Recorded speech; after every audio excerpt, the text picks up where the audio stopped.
Chapter 4. Autosuggestion, the medium for influencing the subconscious mind. The third step towards riches. Autosuggestion is a term which applies to all suggestions and all self-administered stimuli which reach one's mind through the five senses. Stated in another way, autosuggestion is self-suggestion. It is the agency of communication between that part of the mind where conscious thought takes place and that which serves as the seat of action for the subconscious mind. Through the dominating thoughts which one permits to remain in the conscious mind, whether these thoughts be negative or positive is immaterial, the principle of autosuggestion voluntarily reaches the subconscious mind and influences it with these thoughts. No thought, whether it be negative or positive, can enter the subconscious mind without the aid of the principle of autosuggestion, with the exception of thoughts picked up from the ether. Stated differently, all sense impressions, which are perceived through the five senses, are stopped by the conscious thinking mind, and may be either passed on to the subconscious mind or rejected at will.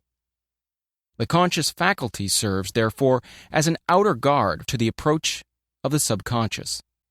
Nature has so built man that he has absolute control over the material which reaches his subconscious mind through his five senses, although this is not meant to be construed as a statement that man always exercises this control.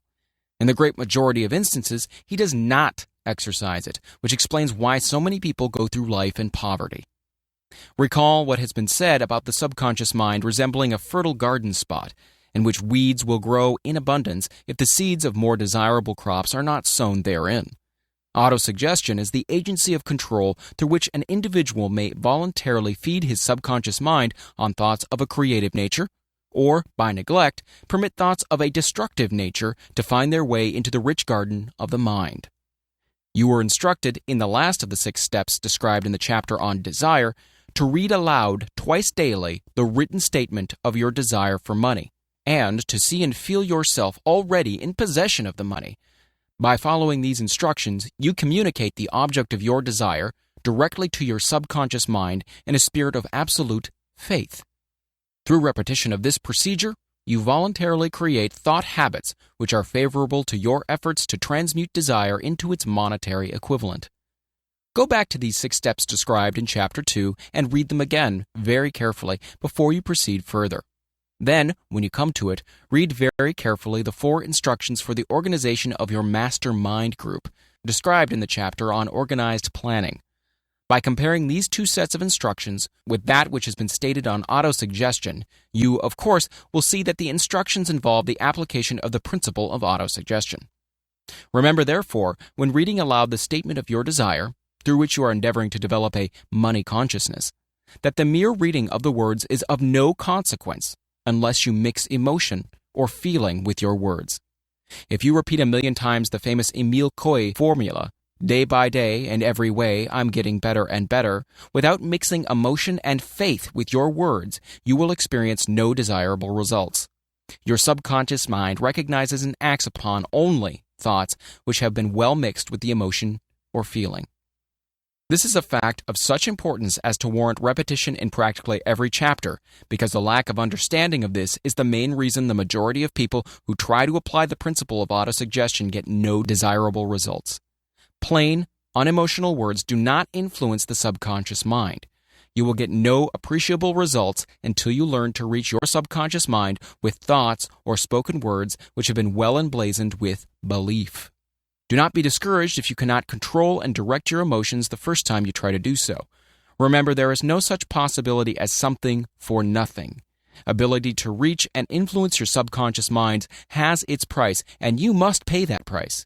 You cannot cheat, even if you desire to do so.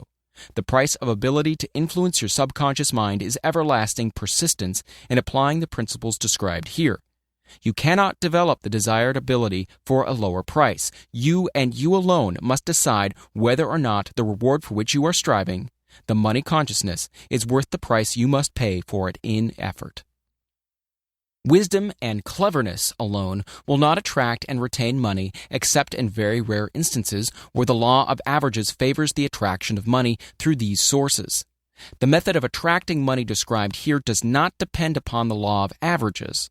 Moreover, the method plays no favorites. It will work for one person as effectively as it will for another. Where failure is experienced, it is the individual, not the method, which has failed. If you try and fail, make another effort and still another until you succeed. Your ability to use the principle of autosuggestion will depend very largely upon your capacity to concentrate upon a given desire until the desire becomes a burning obsession. When you begin to carry out the instructions in connection with the 6 steps described in the 2nd chapter, it will be necessary for you to make use of the principle of concentration. Let us here offer suggestions for the effective use of concentration. When you begin to carry out the first of the 6 steps, which instructs you to fix in your mind the exact amount of money you desire, hold your thoughts on that amount of money by concentration, or fixation of attention, with your eyes closed, until you can actually see the physical appearance of the money. Do this at least once each day. As you go through these exercises, follow the instructions given in the chapter on faith, and see yourself actually in possession of the money. Here is the most significant fact. The subconscious mind takes any orders given it in a spirit of absolute faith, and acts upon those orders, although the orders often have to be presented over and over again through repetition before they are interpreted by the subconscious mind. Following the preceding statement, consider the possibility of playing a perfectly legitimate trick on your subconscious mind by making it believe, because you believe it, that you must have the amount of money you are visualizing, that this money is already awaiting your claim, that the subconscious mind must hand over to you practical plans for acquiring the money which is yours.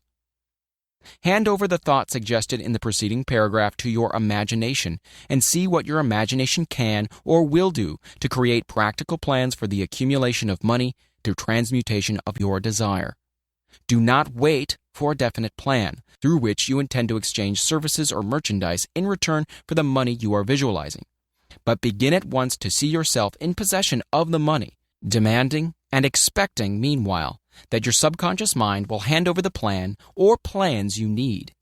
Be on the alert for these plans, and when they appear, put them into action immediately. When the plans appear, they will probably flash into your mind through the 6th sense in the form of an inspiration. This inspiration may be considered a direct telegram or message from infinite intelligence. Treat it with respect and act upon it as soon as you receive it. Failure to do this will be fatal to your success. In the 4th of the 6 steps, you were instructed to create a definite plan for the carrying out your desire and begin at once to put this plan into action. You should follow this instruction in the manner described in the preceding paragraph. Do not trust to your reason when creating your plan for accumulating money through the transmutation of desire. Your reason is faulty. Moreover, your reasoning faculty may be lazy, and if you depend entirely upon it to serve you, it may disappoint you. When visualizing the money you intend to accumulate with closed eyes, see yourself rendering the service or delivering the merchandise you intend to give in return for this money.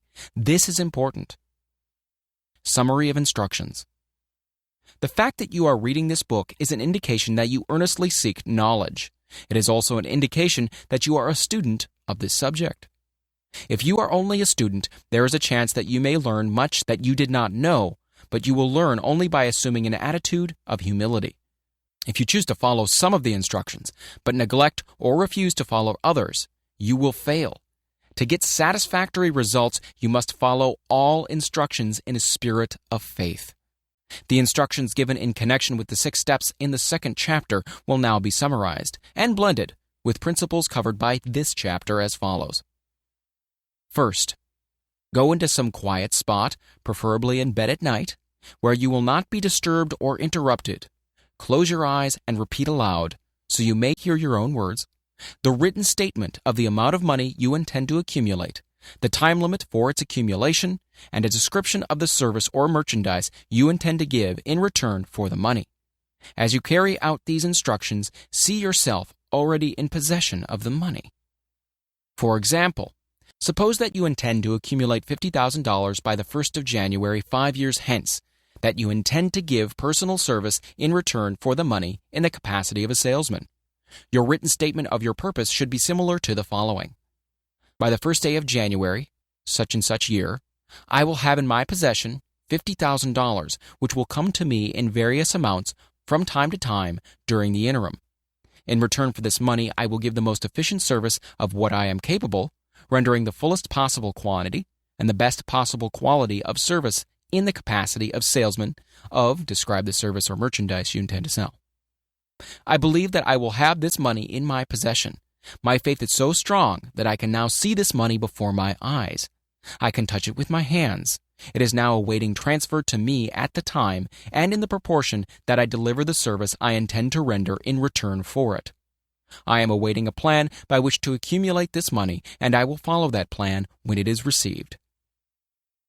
Second, repeat this program night and morning until you can see, in your imagination, the money you intend to accumulate. Third, place a written copy of your statement where you can see it night and morning, and read it before retiring and upon arising until it has been memorized. Remember, as you carry out these instructions, that you are applying the principle of autosuggestion for the purpose of giving orders to your subconscious mind. Remember also that your subconscious mind will act only upon instructions that are emotionalized and handed over to it with feeling. Faith is the strongest and most productive of the emotions. Follow the instructions given in the chapter on faith. These instructions may, at first, seem abstract. Do not let this disturb you. Follow the instructions no matter how abstract or how impractical they may at first appear to be. The time will soon come, if you do as you've been instructed, in spirit as well in act, when a whole new universe of power will enfold to you. Skepticism in connection with all new ideas is characteristic of all human beings. But if you follow the instructions outlined, your skepticism will soon be replaced by belief, and this in turn will soon become crystallized into absolute faith. Then you will have arrived at the point where you may truly say, I am the master of my fate. I am the captain of my soul. Many philosophers have made the statement that man is the master of his own earthly destiny, but most of them have failed to say why he is the master. The reason that man may be the master of his own earthly status, and especially his financial status, is thoroughly explained in this chapter. Man may become the master of himself and of his environment because he has the power to influence his own subconscious mind, and through it, gain the cooperation of infinite intelligence. You are now reading the chapter which represents the keystone to the arc of this philosophy. The instructions contained in this chapter must be understood and applied with persistence if you are to succeed in transmuting desire into money.